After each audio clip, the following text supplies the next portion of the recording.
family, and today we are going to do something different. Today we are going to discuss about a certain issue, believing that at the end of the story we are going to have a solution. And today we are going to talk about a friend whom I've asked permission from so that we can discuss her story. Let's give her a name, Judy. Let's call her Judy. Judy comes from a very poor family. She got married at a very young age. She got married at 17 years, 16, 17 years, because her mom told her that they are 6 in their family, siblings. So it's like the house was packed. So she had to at least give space to her younger siblings. Just imagine. And she was so bright in school. She was a very bright girl. Judy was forced to quit her education. She went to live with her buddies, girlfriends, in the slums, the other east side of Nairobi. I don't want to mention the name of the estate. So Judy got a man. They got married, as in they started staying together. And this man came from a different tribe, you know. She came from another tribe, not Judy's, yeah. This man loved Judy so much, but despite that, the family, the guy's family, did not wanna see Judy, only because of that tribe thing, because they had already arranged a marriage between Judy's husband and another chick from the village, from the husband's side. So, you know, it's like they started telling the husband, after Judy and the husband had stayed together for like 3 years, 2.5 to 3 years. They already had 2 kids already. This guy started misbehaving. Sometimes he disappears. He just disappears for like 1 week. The first days, Judy used to get frustrated to the extent of her visiting hospitals, morgues, police stations, you know, thinking that the husband, something bad had happened to the husband. Kumbe, this guy used to go to the reserves, back to the village, to check on the wife that had been brought to stay in Judy's house at the village, you know, at the homestead. They had already built a small house there. So this guy used to disappear. He goes to a country, he stays with the other younger wife, he comes. And this time, all of this time, Judy doesn't know that she has a co-wife somewhere at the reserves. Just imagine. Just imagine. So there's this day, this guy came from Sharks. Okay, this particular time, he told Judy that, "Nimenda ushago, but I'm coming back in a few." After 1.5 weeks, this guy came back with a visitor. He introduced Judy to this visitor as the cousin. And Judy believed. This cousin stayed with them for like a week, you know. Judy continued to be a good wife. And remember, when they got married, they used to sleep down. They had nothing, because the guy was also a poor guy. Judy was also down financially. They started sleeping down on a mattress, imagine, without a stool or a seat in the house, without nothing. Yeah? So when they started at least, you know, growing marriage-wise, you know, they had started buying small things in the house. This stepmother sent her daughter, "Go and visit your sister and do this and do this and do this." Imagine, it was hardly 1 week when the stepsister came visiting Judy,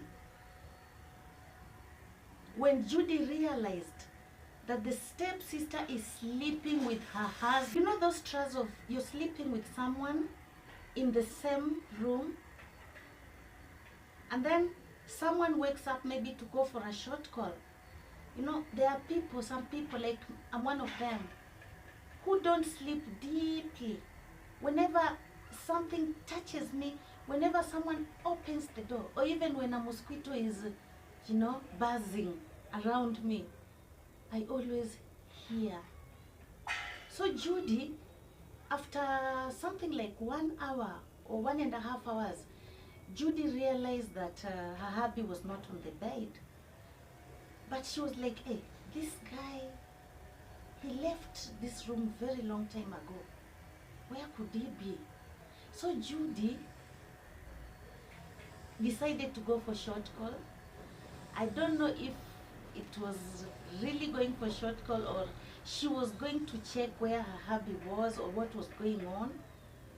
And in that house, you had to pass by the kids' room, the guests' room, then you go to the cloakroom. Before you reach the cloakroom, you have to, you know, pass these 2 rooms. So after she passed the kids' room, she had a commotion. She had a commotion in the guest room, and some people, you know, a conversation going on. And fortunately or unfortunately, they had not locked the door. So Judy just opened. Shock on her. Things were already, you know, they were already going on. So when Judy started screaming, hey, what's going on? What? The guy started beating Judy. Imagine. The guy, you know, he even broke Judy's skull. You know, the forehead entered inside as in it was, the skull bone in front here was broken. So she was taken to hospital by neighbors. And this guy didn't even come to check on her. She stayed in hospital like 2-3 days. The neighbors and buddies, we contributed for her. We told her to, you know, not to go back to that place again. But because she loved her husband so much, she decided to go back to their family place, the husband's home. But their stepsister had already left. This guy didn't care. He didn't even apologize. Yeah?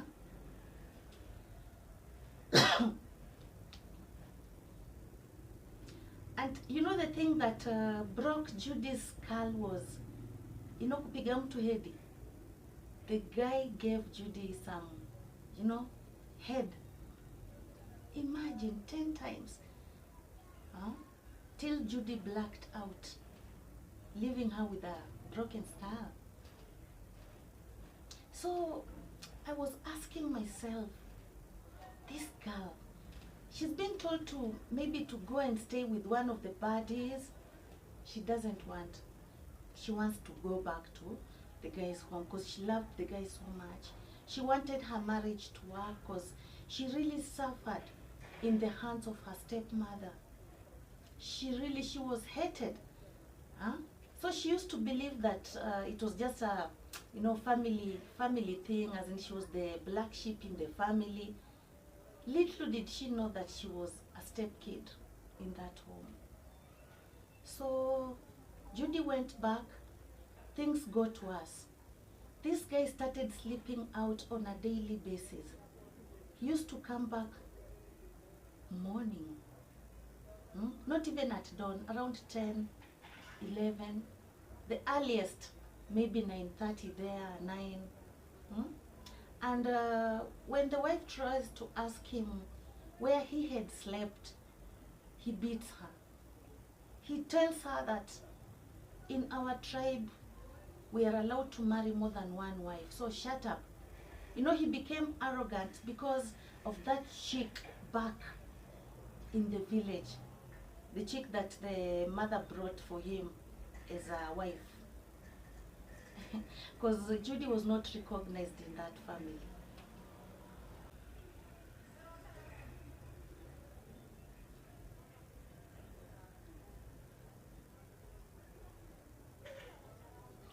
The guy started even going out now with neighbors, you know, young girls, school girls, neighbors, wives. This guy graduated from duping Judy to now anachukua mshipi kutoka kwa trouser, anamfunga kama leash ile ya ile mnyama ni tunafanyanga huu. Anaanza kumvurutia chini. Yeah? He graduated. He started doing now worse. Anaanza kumvurutia Judy chini kama dogi. Neighbors wanakam wanampiga. There's a time alipelekwa mpaka kwa polisi, akazoea sasa. Anampiga bibi, anapelekwa polisi. Guys started telling Judy, you know, that huyu mtu atakumaliza. Huyu mtu atakudelete. Run for your life. Dem atake kusikia. The chick is just there. She don't wanna go. She's fighting for husband because she even started, due to frustration, she started fighting side chicks now. Unampata kwa barabara huko anapigana. Mara watu wanampigia simu, wewe tumemwona na sister mwingine tena kwa club flani town. Judy goes there, anachukua Uber ama anachukua matatu, amekimbia town, anaingia vita, you know. She became wild, karibu kichwa iruke. So Judy akaendelea hivyo tu. Kukaa kidogo akashikwa na ugonjwa wa moyo. She became now sick, akashikwa na chronic ulcers, akakonda every time anaanguka chini. Tunampeleka hosi, we tell her please toka huku, she doesn't want to go. Ikafika time now this guy akaanza kumletea ugonjwa. Yeah? Akaanza kumletea ugonjwa huko chini. Kila mwezi Judy anakimbia St. Mary's because she's scared of going to the hospitals near where they stay, near her. Because most probably there's 1 or 2 people wale wanamjua. So she started going to Langata, to that hospital wanamtibu. But it reached a time the doctor started telling her, lazima you come with your hubby so that hata ya treatiwe. The guy went, HUKO apologized. Yeah. They were treated, given some creams, you know, capsules. They recovered. After a few days, tena ingine tena. So we started telling Judy that you just have to leave this guy because maisha yako is in danger. Thank God that amekupatia this small ones ugonjwa, but anaweza kuletea ile kubwa. But she was like, mnanionea wivu, what, mnanionea wivu. Remember this guy alikuwa mbad. Alikuwa mbad, given a chance, angeenda mpaka na stepmother wa Judy. So this guy alikuwa, alikuja toka kwa wild kabisa, hajali kabisa. Anaongea mpaka na wanawake wamelala kwa pilo, anaongea na wanawake usiku wote mpaka asubuhi. You know, vitu tu mbaya, as in alianza kukosa respect na this Judy girl. This guy never supported, you know, Judy na kids. All his money kibarua alikuwa anafanya ilikuwa inaishia huko nje. Kumbe even at work, because he used to be given warnings at work. Kumbe alikuwa shaenda na all the ladies kwa ofisi yao. Imagine. So it reached a time the guy akakuwa sacked.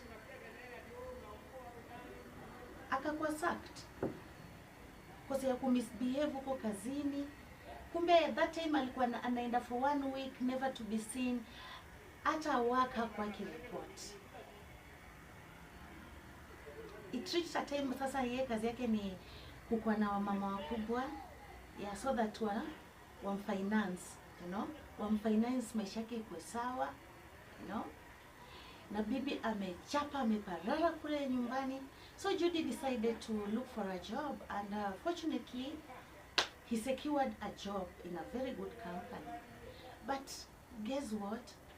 Judy attended the workplace for only 1 week, because when the husband realized that Judy had gotten a job, you know, the guy started harassing the wife to the extent anachukua the lady's clothes za asubuhi za kwenda job, he dips them kwa sufuria ya ugali huko kwa jikoni, mara anaenda anazitupa kwa mtaro huko nje. You know, he took Judy's documents, because this girl was so sharp in school, you know, because when the stepmother chased Judy went to stay with those ladies, and then she got married, but she continued with her education. She continued with her education. So the guy took these papers, tore them, akaziban. Imagine.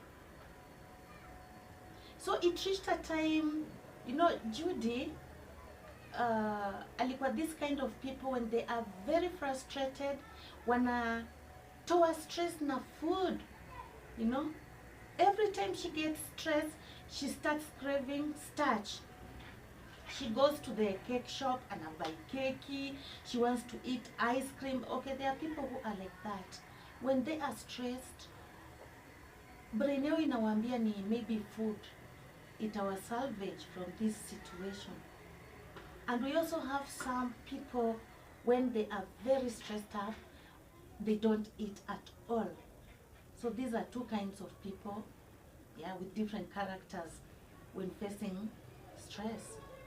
So Judy alikuwa nakula no carbohydrates, so she became big. She became big. This guy started body shaming her. He started calling her ndovu. For those ones who don't understand Swahili, ndovu is elephant. Yeah.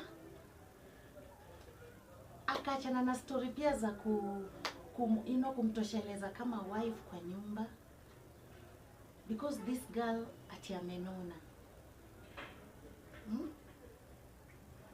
Akakata kumpatia food. Whenever the wife asks her for money for food, he tells her, kwani wewe haujatosheka kunona? Imagine. Just imagine. And food is very essential, because you've got to eat to survive, to exist, yeah? So it reached a time anakuja kwa nyumba na hizo ma-CD. Ziko kwa mfuko, ametumia 2, amekuja na kamoja, mara akaanza kukuja na paketi za CD kwa mfuko nyumbani. Amekaa 2-3 days nje. He starts coming back home with packs za CD, zingine zimetumika, zingine zimeachwa kwa packet, zingine zimetumika. So nikaanza kusema like maybe those ladies alikuwa nenda nao walikuwa nataka kuvunja hiyo marriage, maybe because alikuwa mwapromise atawaoa, you see, because alianza kukuja na CD ambayo iko na hizo vitu ndani, uchafu ndani ya mfuko. Imagine imewekwa kwa katishu kidogo, ikasondeka kwa mfuko. Na hiyo lazima ni hao wanawake tu walikuwa wanafanya hivyo, ndio this chick aende au endelee kwa fun. Imagine. I can remember there's a time akienda kuzaa her last born. The day she came from the maternity, ward, she called me at around 9 there, because she came from hospital. She was brought home at around 7. And the husband wasn't there. Buddies are the ones who took her to their place. Imagine, she called me telling me she was crying, ebu kam kidogo. I went to her place. Where she had come from the maternity. 2 hours had not even elapsed. The hubby is coming home amevaa denim jeans na top chafu. He starts scolding her that why haven't you washed my clothes, eh? She takes off his denim whatever suit, throws them in the laundry room, asking her to get up of that bed and aenda mfulie hizo manguo. I got annoyed. And the chick is just coming, she's still raw, she's still bleeding, she's just from the ward, she's from giving birth. Imagine, I got very annoyed. I went to that bathroom to wash his clothes. I told him, okay, I'm gonna do it for you. Vile nilitumbukiza mkono kwa pocket, nikatoa ACD, iko na hizo vitu. Imagine, imetumika na imeingizwa ndani ya pocket. Na hii pocket ingine iko na a white handkerchief ambaye ni kama dem alijipanguzia na kaiweka pia kwa mfuko. Hiyo ni maisha gani? Imagine. So after alitoka, because he didn't even stay for long, alipigiwa simu na one of his women akatoka. Imagine, I tried to talk to my friend. I told her, bas kuja, just come kwangu, we stay together, I'll take care of you mpaka uhili. She refused. She refused kutokana na mateso ile the mom alikuwa amemfanyia, the stepmother. Imagine.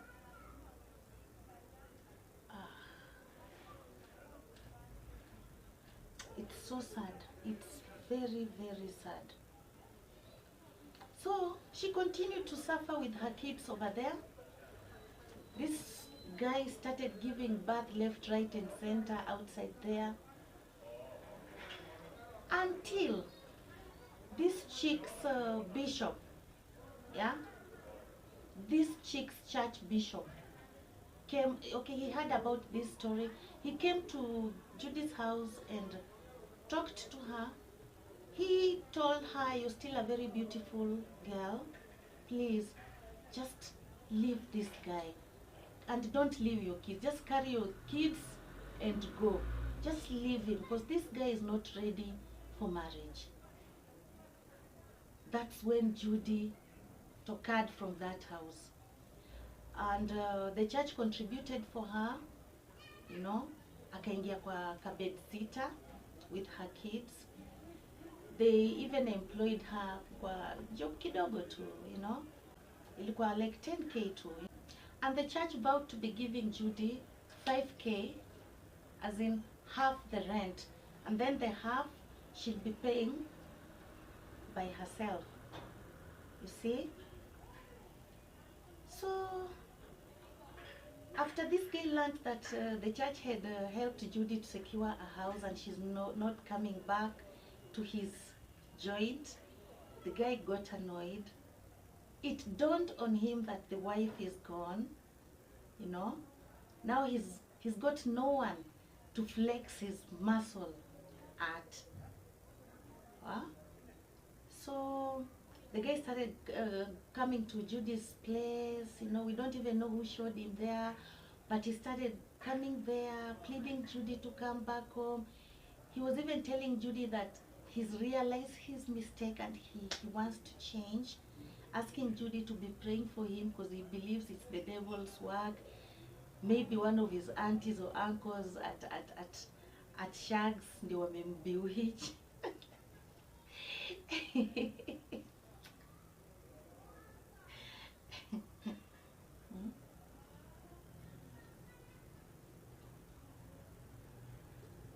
Imagine, Judy, I think it's the prayers from her friends and the people from the church, the bishop. Some even fasted because of Judy. Imagine, Judy's heart changed. Judy confronted this guy and told him that it is over. And truly speaking, the heart just switched and, you know, ile love ikakua, you know, haiko tena. Ikakua tu chuki. Haiko. Imagine. So this guy, like, it was hardly an year, because Judy aliendelea kusurvive na the kids. She became healthy, very beautiful, you know. She even enrolled campus kuendelea na masomo, imagine. Yeah, online classes, because the church provided for her a laptop. Hardly an year, around 10 months since they separated, Judy received a call when she was at her workplace, at church. This guy was the one calling Judy from a hospital bed. From a hospital bed. The guy is like, we, mimi nakufa nimelemewa. I'm very sick, please. Come and check on me. Which hospital? Akaambia Judy, niko kwa so and so hospital. So Judy asked for permission from work. She dashed to the hospital, and truly speaking, akapata the guy kwa bed. In fact, Judy alipita hiyo ward. Judy passed, you know, she passed that guy without recognizing him. The guy alikuwa amekuwa mifupa, bones. The guy was sick. So Judy akatafuta the whole hospital, akuona the guy, kumbe amempita. Akaenda pale kwa reception kuuliza, the whatever the receptionist was like, sini pale tu mali umetoka, the guy ako kwa bed number fulani, that ward. Yeah. Judy went back. The guy alikuwa tu bones zimelai pale. Just imagine. Judy akatry ku ask the doctors ni nini mbaya na this guy. Kwanza when Judy alifika hapo, the guy alikuwa na huyo bibi wake wa ushago. That lady ule aliletwa na the mom, you know, the wife. Alikuwa pale akiangalia Judy vibaya sana. Anask Judy, unafanya nini hapa? Imagine. Judy is like, na unafanya nini hapa? Mimi nimeitwa na bwanangu. My husband is the one who told me to come and check on him. Where are my husband's phones? Judy akauliza. The lady is like, unataka kuzifanya nini? Amezibeba hivi. The lady akona idea, akona kila kitu. The lady rushed down to tell the security guards wakuje wamfukuze Judy from that ward. The security guards wakakuja like karibu 3 of them. Judy akawaambia, huyu ndio gate crusher, I'm the wife, but this is the side chick. Imagine. So they were transferring that guy aende kwa, you know, hospitali kubwa. Hii yetu tu moja hii KNH. Imagine. This guy akaambia Judy, my buddies wangu wengi wamekufia pale kwa KNH, sitaki kwenda huko. Imagine, because unajua tu, because it's a public big hospital, you know. Ana hospitali yetu ambayo tunaipenda na inasaidiaga watu wengi. But ni ile myth tu, unajua. So Judy akatry kuuliza the madaktari wakakataa kumshow. Judy akaenda pole akauliza pale kwa reception, kuna a certain lady ndiye alimwambia, alimnong'onezea tu, this guy amekaa hapa na mgonjwa, ako na ile kubwa. Imagine, ako na ile kubwa na ako stage 4. Judy alishtuka. Akaenda home because she was supposed to kurudi the following day kucheck the guy. You know, Judy aliambia tu Mungu, wewe ni mkora sana Mungu wewe. Judy akafika home. The first thing alienda, akaenda kuvisiti kuchekiwa. Akapata yuko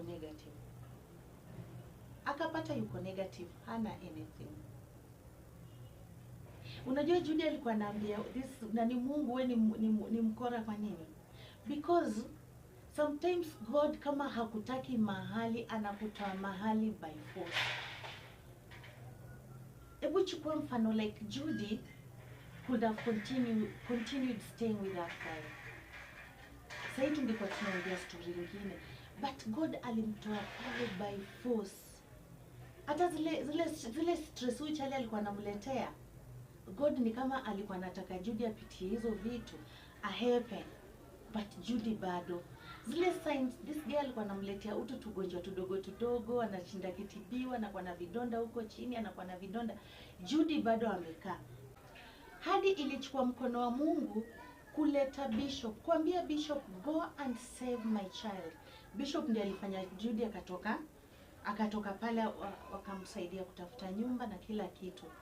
Imagine ateseke since she was born, agro kwa shida, afukuzwe, mtoto innocent. Mungu hawezi kubali, because Mungu ndiye anakuanga father wa orphans, yeah, na husband pia wa widows. Imagine Judy alikuwa kama orphan tu, alikuwa orphan in fact. So Judy akashtuka. Huyu mwanamke alikuwa anajidai, toka hapa kwa ward nini. Alikuwa bado hajaambiwa bwanake ana suffer from what. Vile aliambiwa kichwa iliruka, alianza kukimbia. Alikuwa anaishi Kayole. Sasa kazini yake ndiye alikuwa anatuambia. Imagine alikuwa anakimbia kwa barabara. Alikuwa anakimbia kwa barabara, bila alitoka hospitali kabla bwana hata akufe. Alianza kukimbia kwa barabara, kichwa imeruka. Ikabidi apeleke hospitali. Imagine unanyang'anya mtu bwana, na wale wengine wote pia wale alikuwa anaendanga nao. Unanyang'anya mtu bwana, nyinyi wengine wote mnashikwa na hiyo ugonjwa because mmefurahi, si bibi ameenda, sisi ndio tumebaki na yeye. Imagine wote walishikwa na hiyo ugonjwa. Mtu ambaye hakushikwa na hiyo ugonjwa ni bibi yake, mama ya watoto wake. Hiyo kitu mpaka wa leo bado inatushangazaga sana, Hiyo ni story nyingine. Hata Judy ndio alishughulikia mambo na mortuary, because huyo guy vile alipelekwa hiyo hospitali yetu kubwa hii, hata kufika kwa ward alikufia pale kwa mlango emergency akiwa hali mbaya kabisa. Inaitwa casualty pale. Alikufia hapo. I think ni ile mshtuko that nimeletwa hapa na nimewakataza, na huku pia ni kama ninaenda, ndio sababu amenileta huku, unaona. Hivyo ndio vile alienda. Sasa tena Judy ni kuanza after kwenda, wanawake wake wote walitoroka. Walienda. Hakuna taula alitokezea pale mochari. Judy ndio kuanza sasa kutafuta vile atawekwa pale private wing ya Kenyatta. Yeye ndio kutafuta vile nini itafanyika, vile matanga itaanza kufanyika pale kwa nyumba this guy. So ilibidi tena bebe vitu arudi huku tena. Before Judy achukuliwe na Bishop, Judy alikuwa anampata mpaka kwa magari. Gari za beste zake, alikuwa anahaya gari ama anachukua za beste zake kwenda kuflaunt mbele ya mademu huko nje. Sometimes Judy anaenda kwa shop, ajaona bwana for 1 week, kumbe bwana amesimamisha gari kwa shopping center huko, na dem amemkalia, wanafanya mambo yao. So Judy ilibidi aendeleze tu na matanga. Imagine akaendeleza na matanga. Sasa ile matanga inaendelea, wiki inaenda kuisha, mother-in-law anakuja, the mother to the guy anakuja na some guys kutoka huko Ushago. The brother, because this guy walizaliwa only 2 boys. The mother ashakuja na lori ya kanta, amesimamisha huko nje, mwili iko pale mob bado, na some 5 cousins wanaume wote wakabeba everything kwa nyumba, kuka, fridge.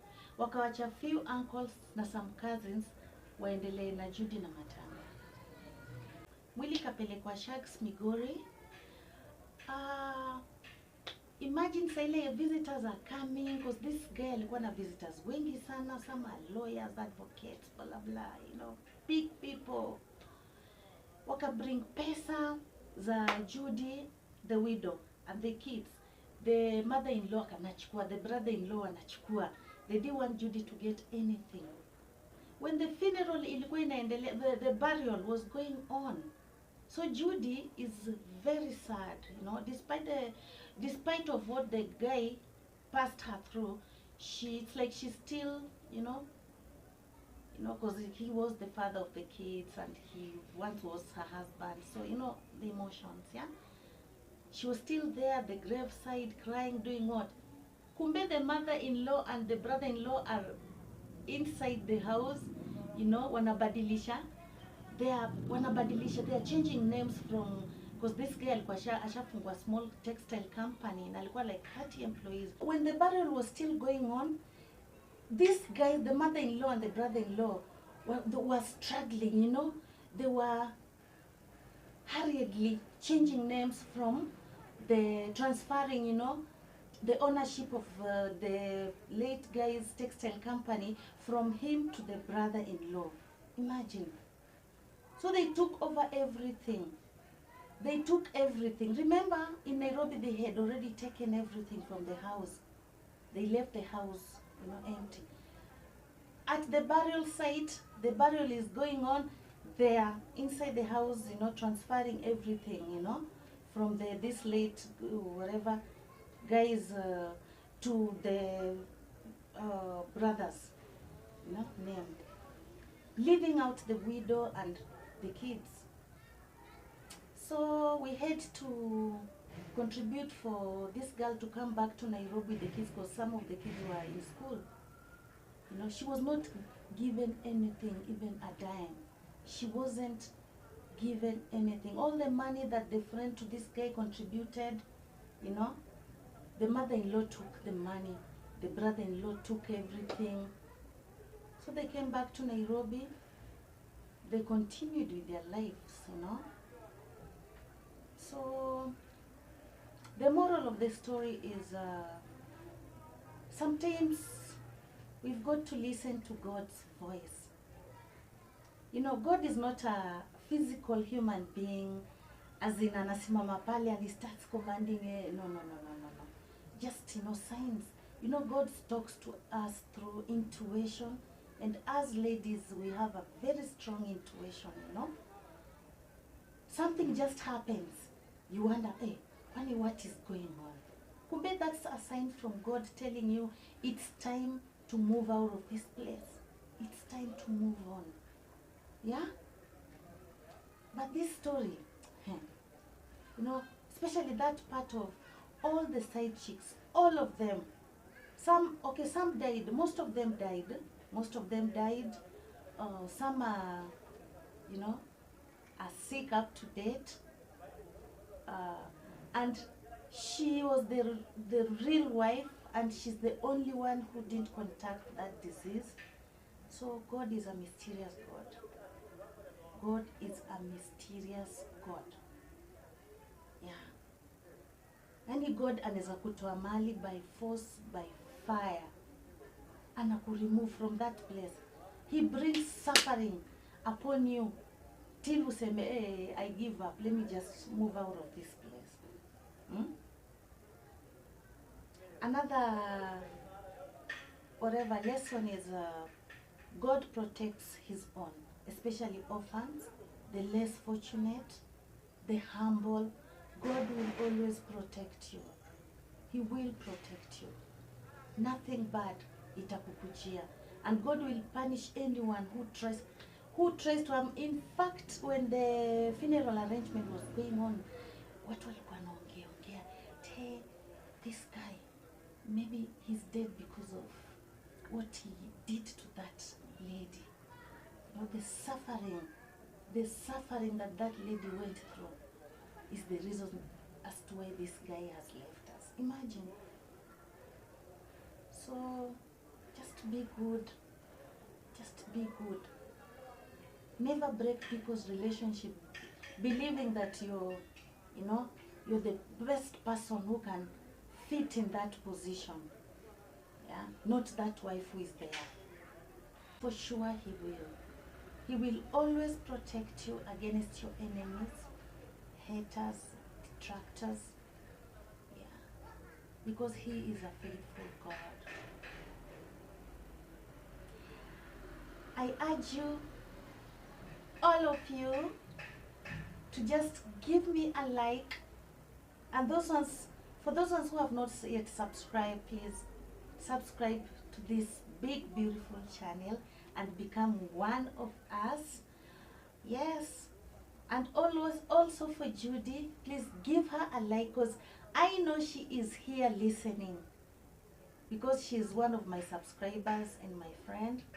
So just give her a like, yeah, on this story. Give this story a like so that it spreads to many people, because I want many people to learn a lesson from this story. Yes. Until next time, I love you all. See you on the next one.